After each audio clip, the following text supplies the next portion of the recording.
Hello everyone, how to change background image in Google Chrome. So let's start. First open your Chrome browser and first update your Chrome. So to update it, go to the right hand side and click on the three dot and scroll down and click on the help option.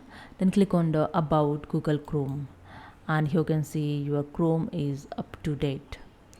After update your Chrome, I just go to the new tab and here in bottom side you can see the customize Chrome option. Just click on it and click on the change theme option, and here in themes you can see the second option, upload a image.